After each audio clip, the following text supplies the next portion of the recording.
Hola, tengan todos muy buenos días, tardes o noches. Hoy les traigo un capítulo que denominé El demonio interior. Es algo que siempre se maneja con mucha cautela, porque no siempre una persona puede estar endemoniada, poseída o influenciada por un demonio.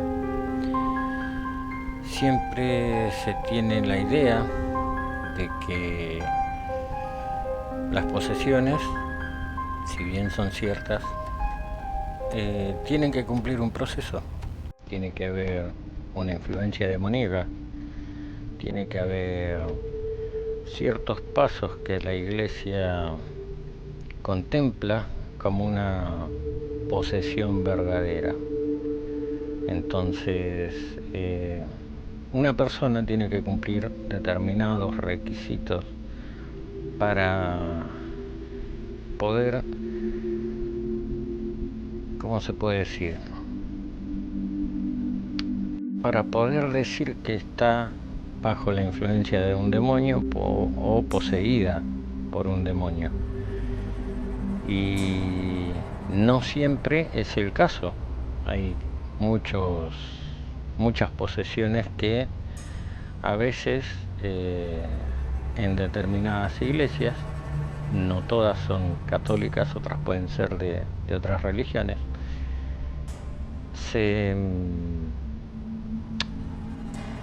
no se toman a la ligera, pero sí hay ciertos momentos en los que se puede, digamos, manifestar, aunque no sea de una forma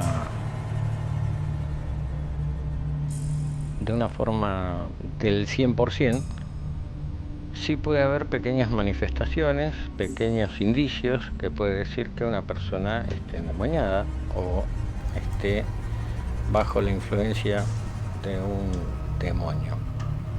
Normalmente estos casos se dan cuando una persona empieza a cambiar sus actitudes, empieza a cambiar sus actividades, se retrae. Entonces, no siempre el que una persona sea introvertida da indicios de que puede estar bajo la influencia del mal. Una persona puede entrar en depresión y eso no significa de que sea parte de una influencia demoníaca, sino que es un estado anímico que hace que baje un poco las revoluciones y empiece a ser introvertida. Por otro lado, puede que una persona tenga pensamientos en agredirse físicamente a sí mismo, que tampoco están dentro de lo que podría ser una influencia demoníaca. Puede estar pasando por una depresión muy grande, que se puede atender con especialistas médicos.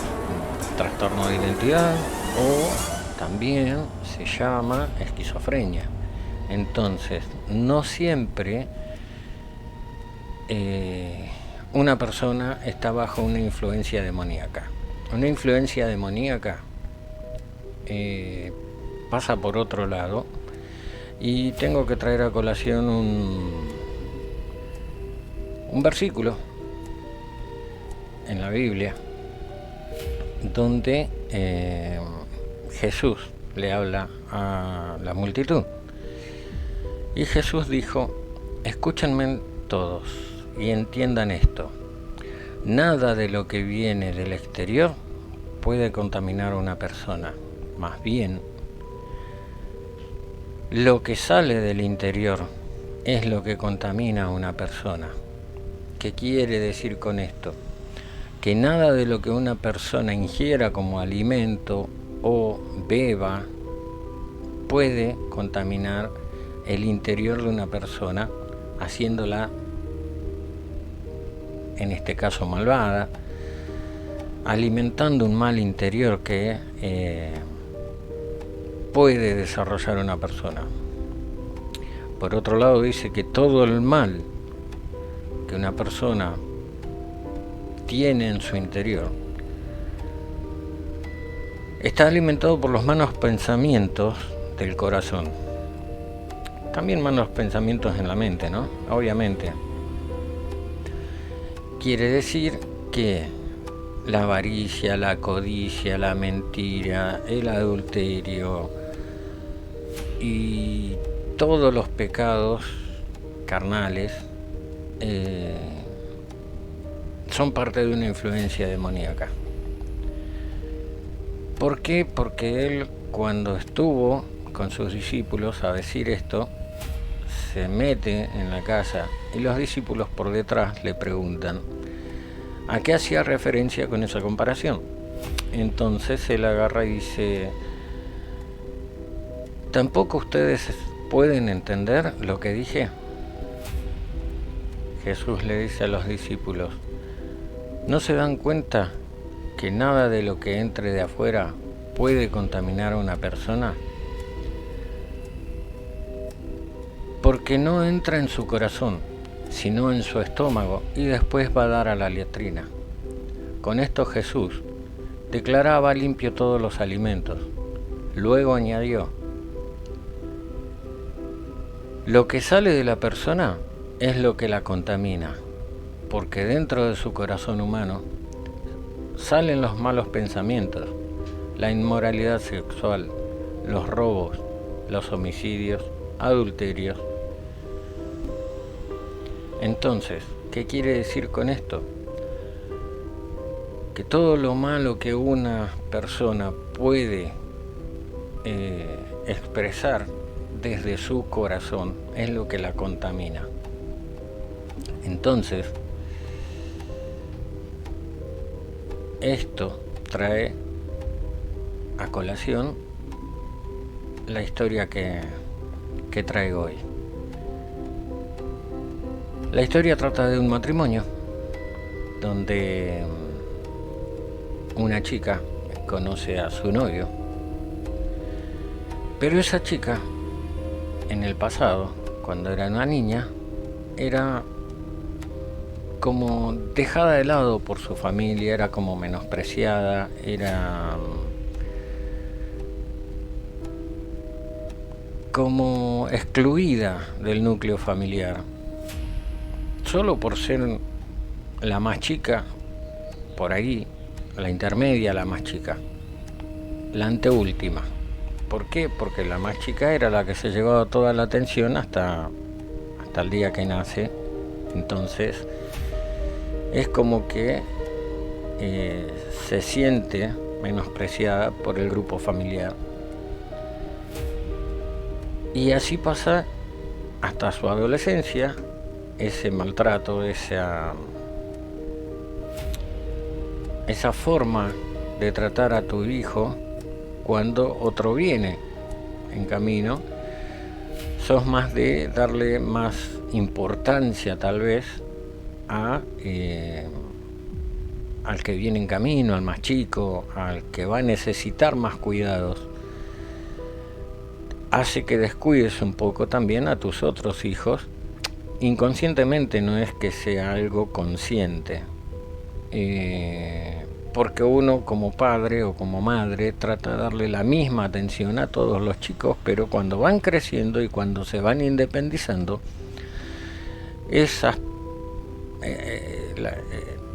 los niños, digamos, suelen tener un poco menos de atención porque suelen ser más independientes. Ya uno le puede dar una orden de hacer tal cosa, cual otra, o dejarlos que se vayan a jugar. Entonces ya uno dedica ese tiempo a los más chicos. Bueno, la historia viene que esta chica,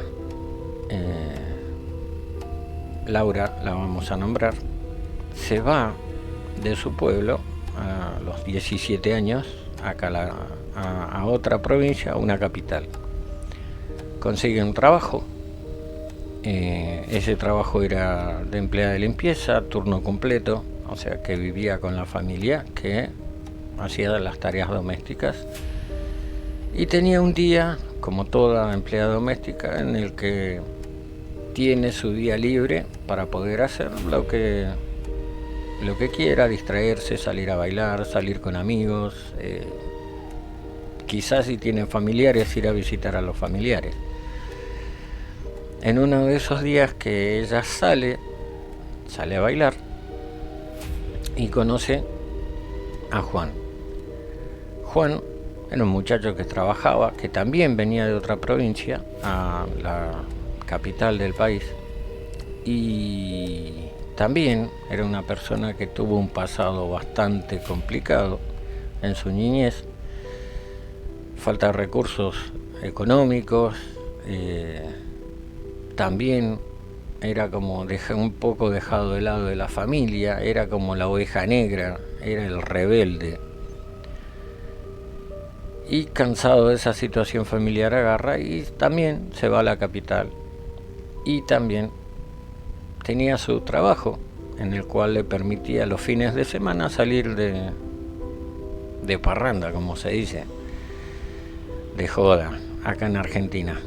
Entonces, un día va a bailar al mismo lugar que Laura y se conocen. Empiezan a tener una relación de noviazgo. Al principio todo bien, como todo noviazgo de pibes. Ella tenía 25 y él tenía 20 años. Ella era más grande que él. La relación viene bien, viene dentro de todo normal, hasta que Laura empieza como a tener episodios de depresión, episodios en los que por ahí lloraba y no daba un porqué. Aunque Juan preguntaba, ella decía que estaba bien, solamente que se sentía triste porque quería formar una familia, quería tener sus hijos. Y Juan la trataba de consolar diciéndole que bueno, que más adelante, si la relación prosperaba, todo iba a ir bien y que si el tiempo acompañaba, la relación avanzaba, podían llegar a casarse y formar una familia. Pasan 2 meses, 3 meses y la relación viene bien. Juan entra a enamorarse de Laura. Laura, desde el primer momento que lo ve, queda enamorada de él. No ser muy atractiva, pero a Juan no le importaba eso. A Juan le importaba el carácter, las emociones que le daba, que le generaba. Entonces él la quería como era, pero ella siempre se tiraba menos, siempre es como que algo siempre le faltaba. Un día, dentro de esas depresiones grandes que ella tiene, empieza a cambiar esa personalidad que tenía, que era amorosa, aunque con berrinches, como toda pareja. Por ahí se pelean, discuten, a veces sin razón, a veces por celos, a veces por quién tiene razón o quién no. Y eso era como que iba acumulando cierta negatividad dentro de ella. Esa negatividad hace que la relación empiece a ser un poco turbulenta, como que Juan por ahí se enojaba, la dejaba de ver un día o 2, y eso por ahí a veces se alargaba en el tiempo, de un día o 2 pasaba a 4 o 5, ya hablaba menos por teléfono con ella. Era como que dejaba a Juan que las cosas pasen, los enojos pasen, y después tratar de retomar la relación desde un punto mejor de vista, desde un punto en el cual estaban bien los dos. Entonces Laura, con cada vez menos veces que se veían, era como que sentía que él la dejaba de querer, como que se reprochaba que por su culpa las cosas estaban mal, que por qué siempre tenía que estar deprimida, si a veces había días que ella estaba bien, que se sentía alegre, que con ganas de hacer cosas para ella, no para su trabajo. En su trabajo lo hacía normal, no demostraba más que la tristeza que cargaba, aunque la familia también, con la que ella trabajaba, le preguntaba, su patrona, si estaba todo bien. Ella decía que sí, que solo estaba preocupada porque no podía verlo a Juan, que habían tenido discusiones y que sentía que lo estaba perdiendo. Entonces, un fin de semana se encuentran en un parque y se ponen a charlar, y Juan le pide un tiempo, a lo que Laura lo toma de sorpresa, como que se pone a llorar desconsoladamente porque pensaba que lo iba a perder para siempre, y era una persona que ella amaba mucho. Y él dijo que necesitaba un tiempo para poder ir ordenando ciertas cosas en su trabajo, en la relación y en su aspecto personal. Laura se va a su trabajo, en el cual tiene una habitación separada de lo que es la familia. En casas de familia, cuando una persona trabaja de empleada doméstica, tiene su espacio personal, no tan vinculado al espacio familiar de esa familia. Entonces se pone a llorar, se empieza a recriminar, le empieza a recriminar a Dios porque le pasa eso a ella, porque todo siempre le sale mal, porque siempre es como que la dejan de lado, como que no la tienen en cuenta, como que no la quieren, y cosas así. Empezó a recriminarse, y esa recriminación empezó a generar cierto malestar, cierto cambio de humor de ella, cierta oscuridad, digamos, en el corazón. Más o menos, digamos que 3 meses después, la relación venía turbulenta, pero venía, se veían viendo más o menos. A Juan le tomó un mes más o menos arreglar sus cosas, que era con la plata que ganaba ir buscando un lugar, edificando una casa, y no le decía nada de esto a Laura porque no quería que ella se entere, porque era una sorpresa para ella. O sea, no la consideraba una persona que fuera interesada. Más bien ella a veces pagaba ciertas salidas, él también. En eso no había problema por ninguna de las dos partes, porque los dos trabajaban. Y ella ayudaba a su mamá enviándole dinero para que no tenga necesidades, para que no pase necesidades la madre. Y bueno, se quedaba con cierto resto como para poder pasar y salir los fines de semana, pasarla bien con Juan, y poder ir ayudando en las salidas, a pagar las salidas. Cuando Juan termina todo ese proyecto, sin decirle nada a Laura, un día le propone matrimonio. A Laura ahí le cambió el semblante, le cambió el ánimo, le volvió una alegría repentina que le duró un tiempo bastante largo. Habló con su patrona y le dijo que iba a dejar la casa, pero que no iba a dejar de trabajar, simplemente dejaba de estar en la casa para poder estar con Juan, que iba a ser su marido, que le había propuesto matrimonio. La patrona la felicita, le dice qué bonito, espero que puedan progresar, que puedan llevarse bien. Acá vas a seguir teniendo tu trabajo como siempre, el mismo trato también. Pero iban a arreglar un tema de horario diferente, cosa que ella pueda tener su vida personal separada de lo que era el trabajo. Pasaron 2 meses más, ya van casi un año, iban a cumplir el aniversario de novios, ya futuros esposos. Entonces, un día Juan le pide que renuncie a su trabajo y la lleva a conocer la casa que él había hecho. A ella le encantó la casa.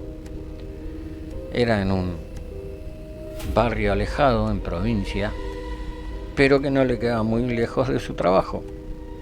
Entonces ella le dice, bueno, dame un mes más o menos, que le aviso a mi patrona, así buscan un reemplazo y yo ya me quedo en la casa.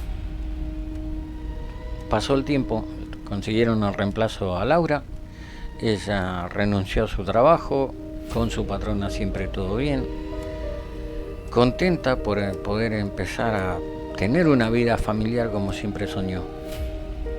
Y nada, y Juan contento también porque iba a poder estar con su novia, futura esposa. Y pasado un mes desde que se habían mudado juntos, y un día la sorprende en la casa.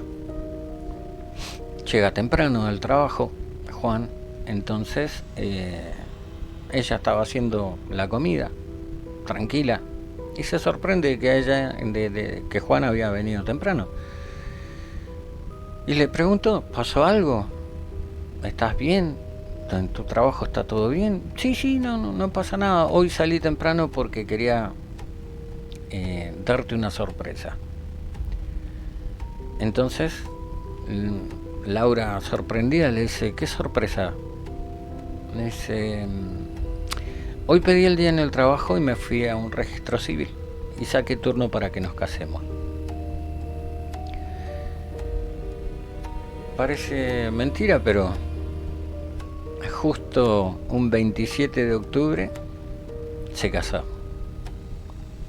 Esto fue más o menos el 20, que él había salido temprano, pero para el 27 de octubre ya tenían fecha de casamiento.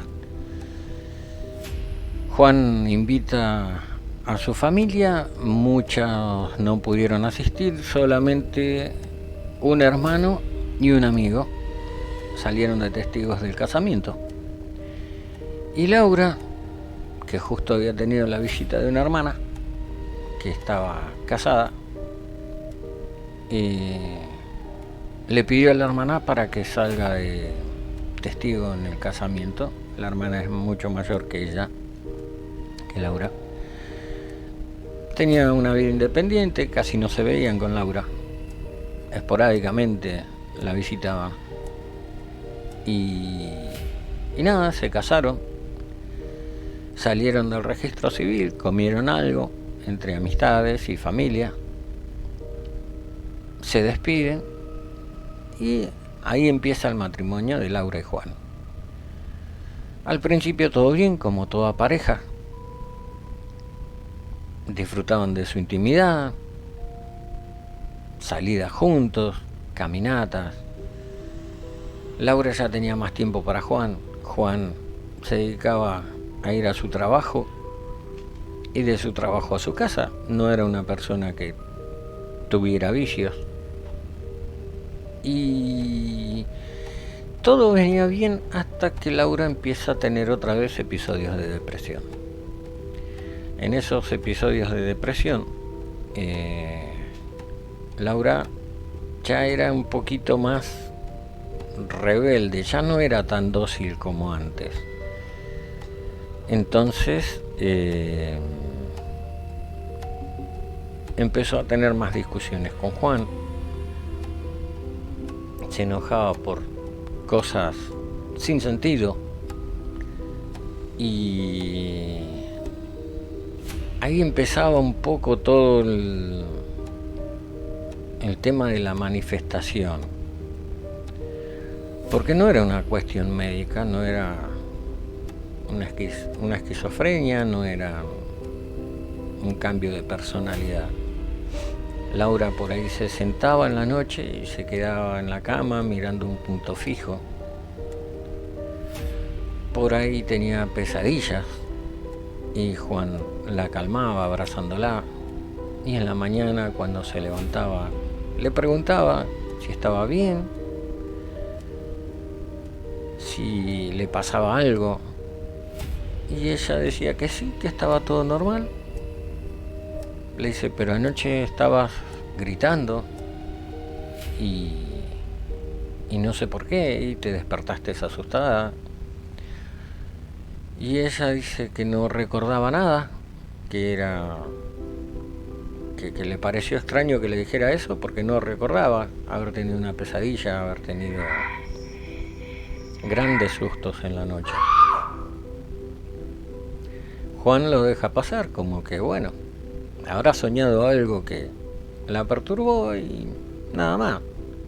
Pero sí había empezado a cambiar un poco la relación entre ellos en el tema de que, bueno, ya no era tan amorosa como al principio. A veces le contestaba mal, a veces se enojaba sin razón, y a Juan ya le empezó a molestar ciertas cositas. Entonces como que agarró y dijo, bueno, yo no soy muy católico, no soy muy creyente, no sé Laura si será muy católica, muy creyente, pero ninguno de los dos recurría habitualmente a una iglesia. Juan habla con un compañero de trabajo y le dice que si no es nada médico, que por ahí concurra a una iglesia, hay muchas, no tenía que ser necesariamente católica. Entonces hay una iglesia evangélica no muy lejos de donde viven ellos, y ese fin de semana le dice a Laura que iban a asistir a esa iglesia a ver qué onda, a ver si ayudaba un poquito a la relación. Van, están todo el tiempo que dura el evento cristiano y se sienten medianamente cómodos, no están disgustados, no es que tengan grandes expectativas, pero no les desagradó a ninguno de los dos. En eso Laura queda embarazada, se empieza a tener los síntomas de embarazo. Juan sospechaba que podía ser algo que comió, que le cayó mal, pero como seguían las náuseas, como seguía el malestar, como seguían, por ahí les daba fiebre a Laura, por ahí chuchos de frío, estaba cambiando un poco el cuerpo de Laura. Entonces van al médico, la lleva y el médico le dice que no se preocupe a Juan, que era normal, que por ahí tenga chuchos de frío o cambios emocionales fuertes, o que por ahí tenga más náuseas de lo normal, vómitos, normal de embarazo.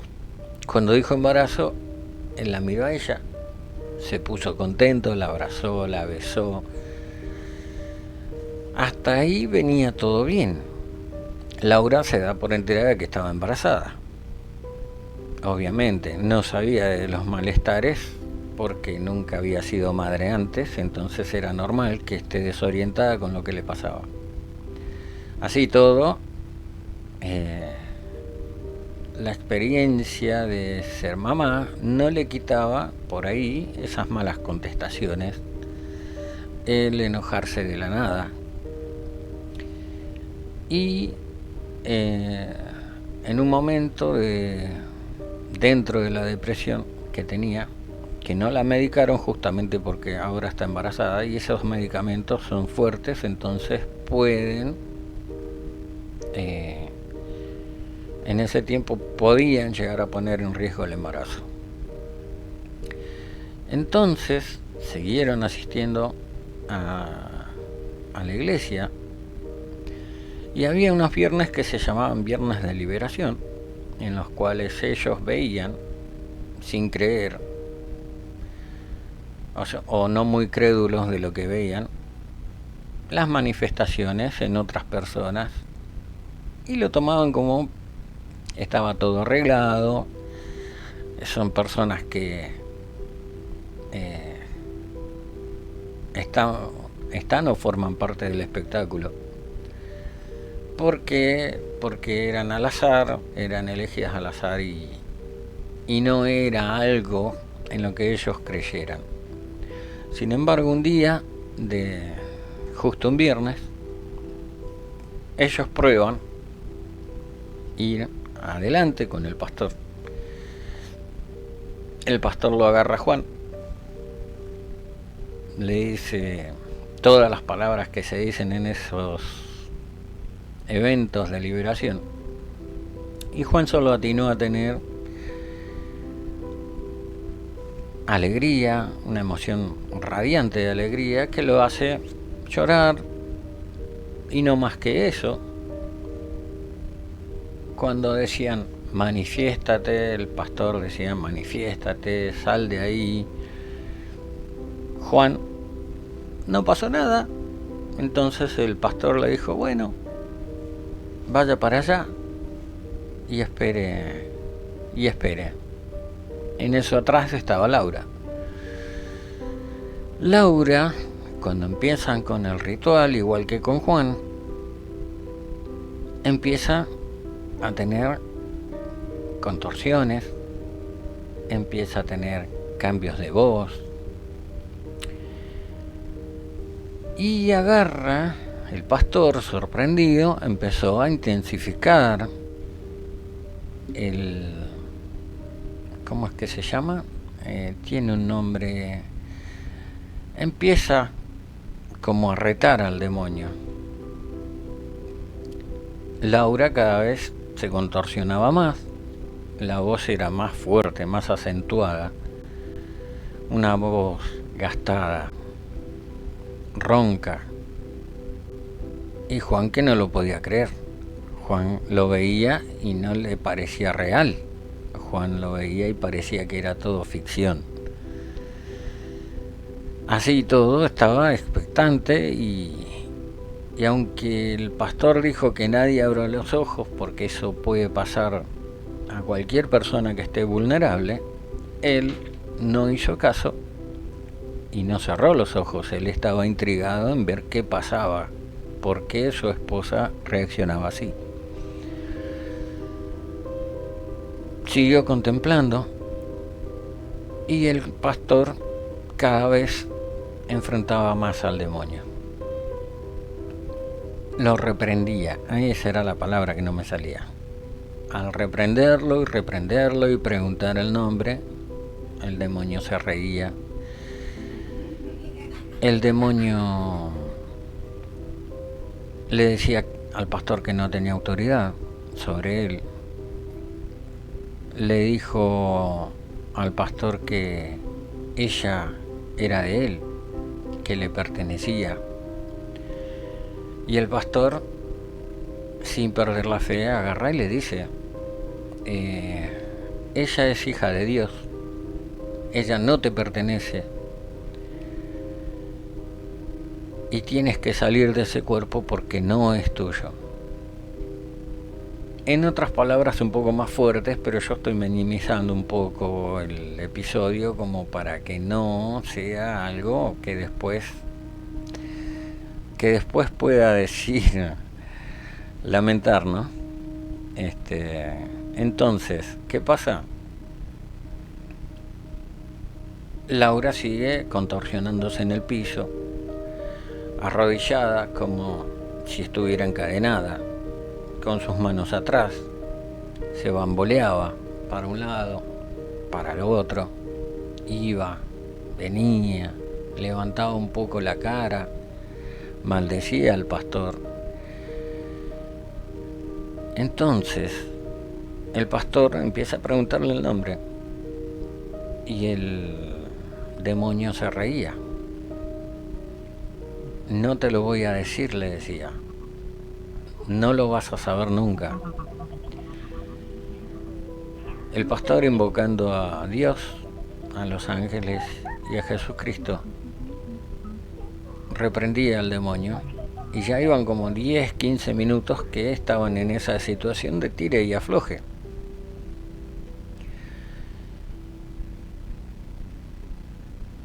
A lo que en un momento agarra y Laura pega un grito muy fuerte, un grito como desgarrador cuando siente que le echan agua bendita. Y le marca el pastor en la frente una cruz con aceite ungido. Ahí empezó a manifestar peor. Ahí empezó un poco más fuerte, más ronca la voz. Y Juan seguía sin poder entender, a lo que el demonio después larga en una voz ronca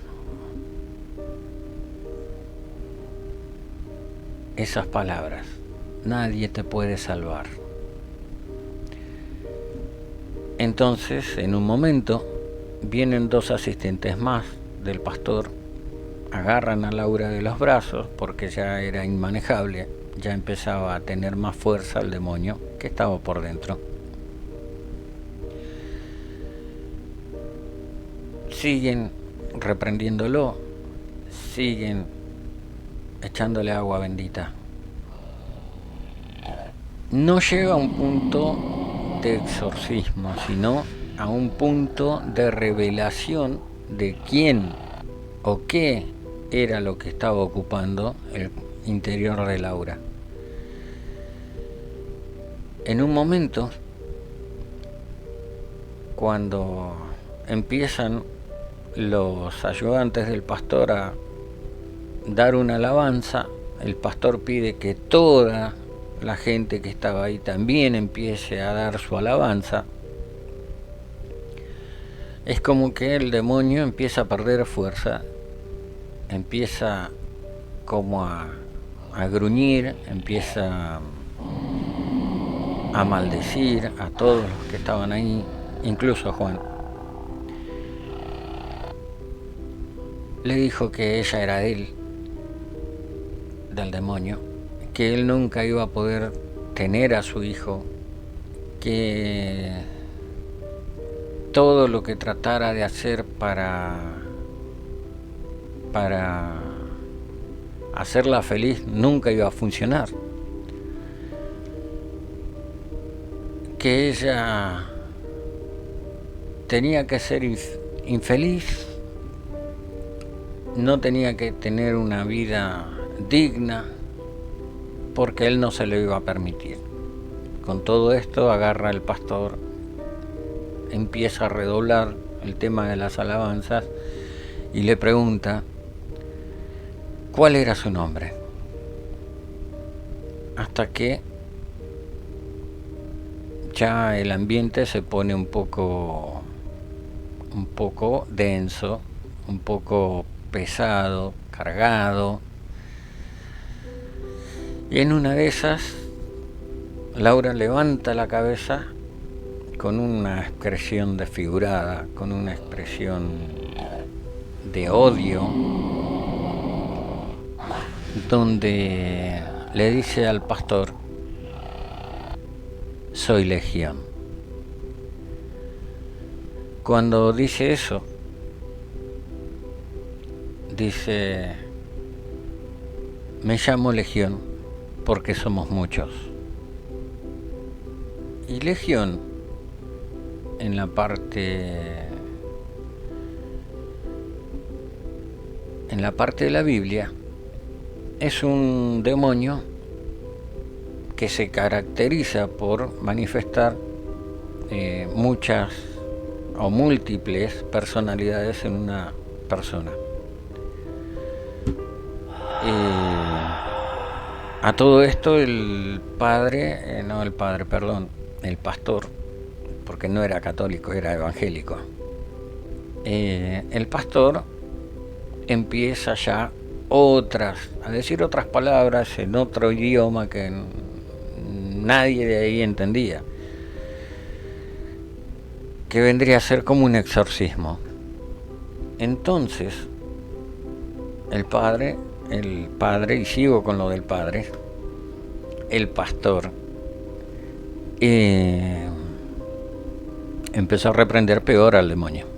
Y el demonio era como que ya iba perdiendo fuerzas, pero así todo no largaba todavía el cuerpo de Laura. Juan seguía mirando incrédulo todo eso y pensando en su interior que había estado casado todo el tiempo con una persona que desconocía en ese momento por completo. Como él no manifestó nada, la que sí se vio afectada era Laura. Laura tenía un espíritu un poco más débil que él. Y de eso se trata a veces los ataques demoníacos, de personas que tienen un espíritu débil, de personas que se menosprecian ante otros, de personas que no tienen fe para consigo mismo, ni fe en lo que Dios puede traer a veces como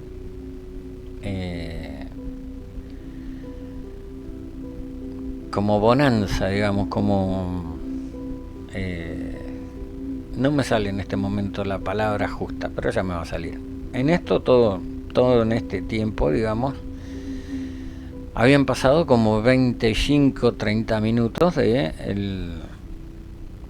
la pelea del pastor con sus ayudantes y el demonio. Hasta que en un momento Laura, en esas palabras que decía el pastor, que eran como en otra lengua, en otra lengua, una lengua antigua, agachó la cabeza así, quedó como rendida. Los ayudantes del pastor la levantaron de los hombros para que se pudiera poner en pie.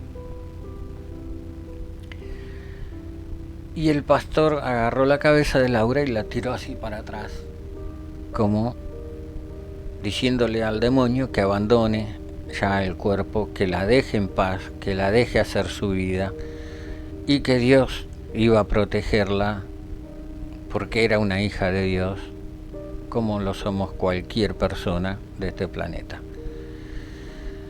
El demonio, ya casi sin fuerzas por las alabanzas de todos los que habían concurrido a esa iglesia ese día, más las alabanzas de los ayudantes, más las palabras del pastor, en un momento hace que Laura pegue un grito y quede desvanecida. Un grito muy fuerte, un grito gutural desde dentro. En eso la sientan a Laura en una silla, le dan de oler perfume, algo fuerte, para que reaccione. Y cuando reaccionó, le preguntaron si estaba bien. Y ella dijo que sí. Miraba así para el costado a todos, no entendía nada. Juan la miraba como extrañado ya. Y el pastor le dice: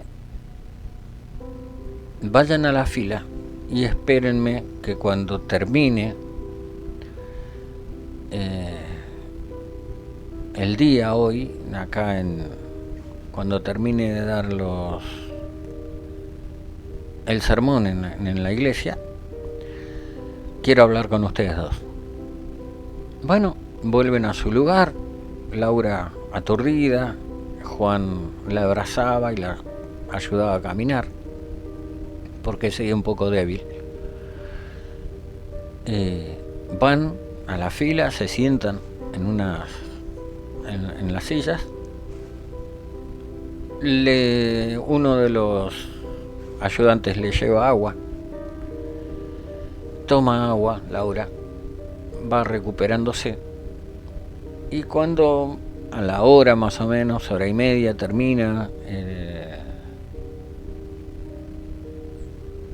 el evento del día, el pastor le dice que, bueno, a Laura que no se sorprenda de lo que le va a decir, y a Juan que no se enoje con lo que vio, porque ahora iba a tener que necesitar el apoyo de Juan mucho más que antes, y los invitó a los días de bautismo que hacen. Bueno, en ese día de bautismo iban a tener que llevar X ropas, pero tenían que ser blancas. Lo que le dijo a Juan era que trate de no ser muy severo con ella si se enojaba, que trate de dejar esos enojos de lado, porque ahora tenía que cuidar a su esposa. Además, Laura venía de enterarse que estaba embarazada. Y nada, hasta ahí todo bien. Le dijo que traten de seguir concurriendo a la iglesia, que no abandonen y que empiecen a rezar todas las noches para que eso no vuelva a afectar a Laura. La entidad esa que la había afectado no vuelva a surgir, por así decirlo. Entonces Juan va a su casa con su esposa.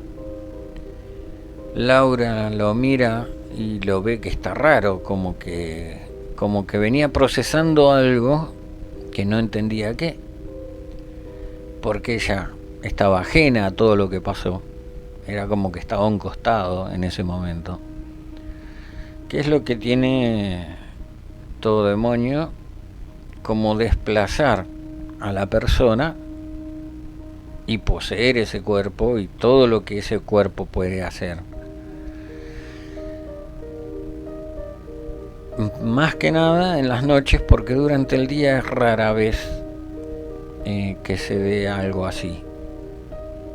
Normalmente una posesión, una manifestación, un evento que manifieste al demonio siempre es de noche, porque los demonios normalmente andan en las penumbras y las penumbras solamente se dan de noche. Entonces durante el día era casi como que el comportamiento de Laura era normal. En esa extrañeza que le daba que Juan esté tan pensativo, tan como alejado de ella, le preguntaba si estaba todo bien, y él dijo que sí, que estaba todo bien, que había pasado algo, pero que no le da importancia, que estaba todo bien. Pasan los meses, Laura tiene al bebé. El bebé resulta ser un varón. Y cuando tiene al varón, al nene, otra vez cae en depresión. Otra vez cae como que era menos que Juan.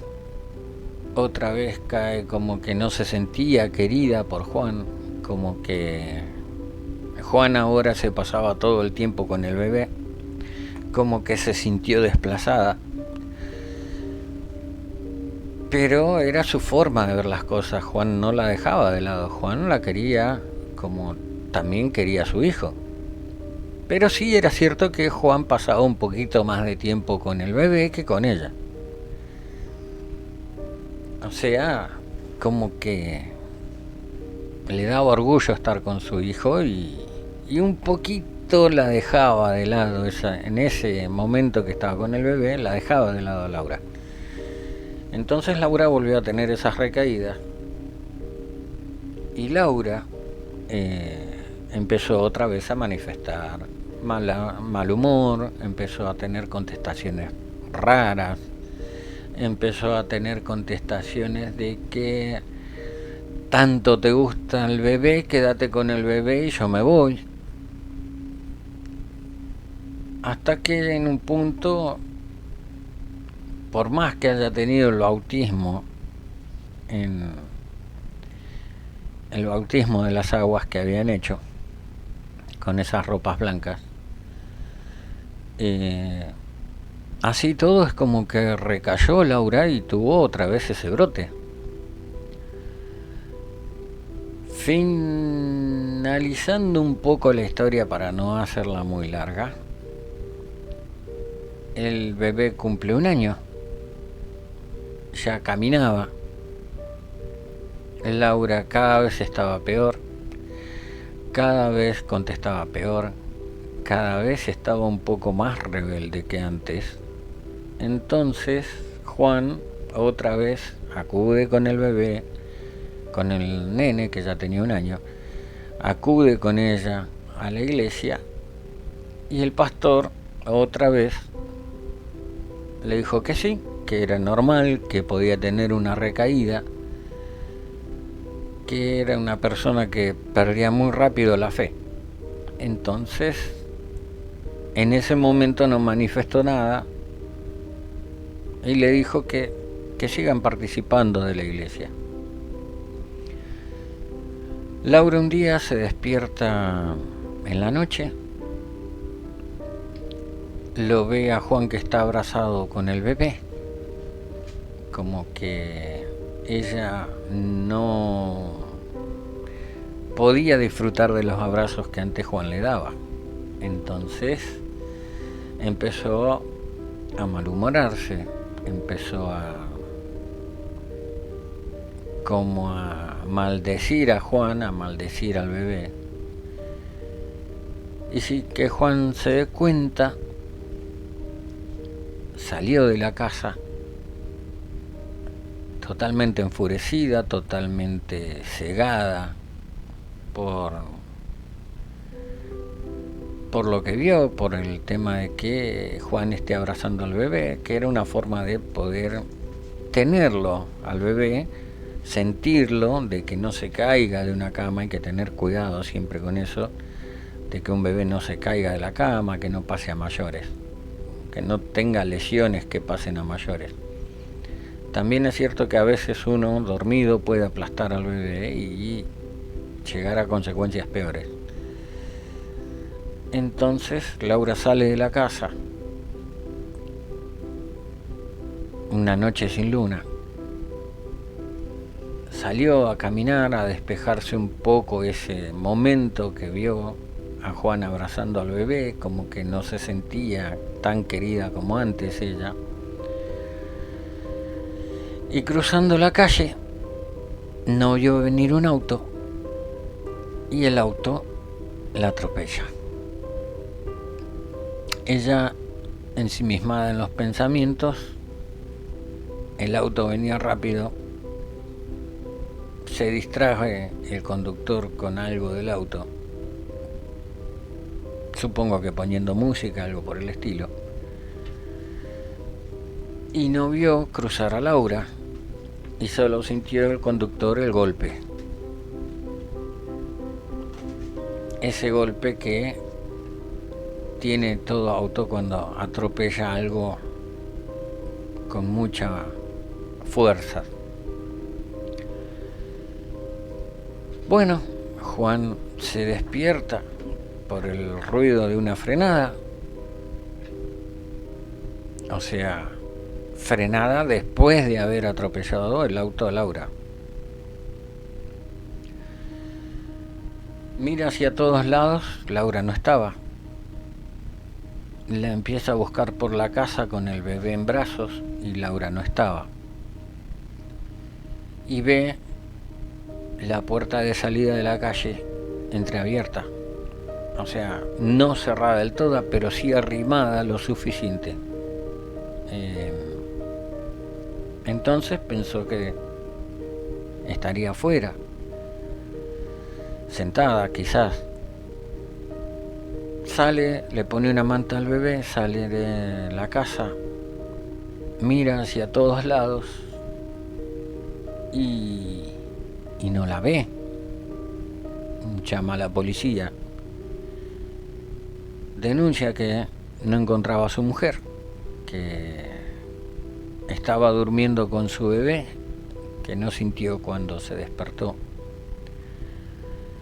que no la sintió salir de la casa, nada, pero sí que cuando salió a ver afuera, la puerta de salida de la casa estaba entreabierta, que le dio a pensar que había salido y estaba afuera, quizás sentada tomando aire.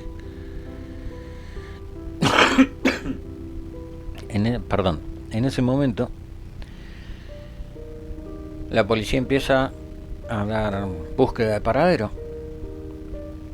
y también de otro patrullero al que dio aviso de paradero, de búsqueda de paradero a la central. También le habían comunicado a ese patrullero que muy cerca de ahí había habido un accidente y que era una mujer la que estaba involucrada con alguien que, bueno, que venía en su auto, no la vio y sin más ni más, al no poder reaccionar ni frenar ni nada por el estilo, la atropelló. El conductor dijo que se le apareció de golpe, que no la vio y que sintió el golpe nada más en el auto. En ese momento Juan le agarró una desesperación tremenda. Y bueno, vistió al bebé y se fue a la comisaría, y de la comisaría le habían dicho que tenía que ir a la morgue. Lo llevan a la morgue a reconocer el cuerpo. Y efectivamente era Laura la que había sido atropellada. En este caso, quiere decir que el demonio cumplió lo que había dicho en la iglesia, que ella era de él y que no le iba a permitir ser feliz. Y todo esto pasa porque a veces las personas, como dice la palabra que leí antes, palabra de Jesús, que todo lo que contamina a una persona es lo que está en su interior. Y a veces en esa negatividad, en esa falta de fe, en esa oscuridad que uno empieza a almacenar, es donde le da permiso a que entre el demonio en el interior. Espero que el relato les haya gustado. Espero que lo disfruten y que, si es así, dejen su like, se suscriban y activen la campanita para poder seguir creciendo. Les mando un abrazo.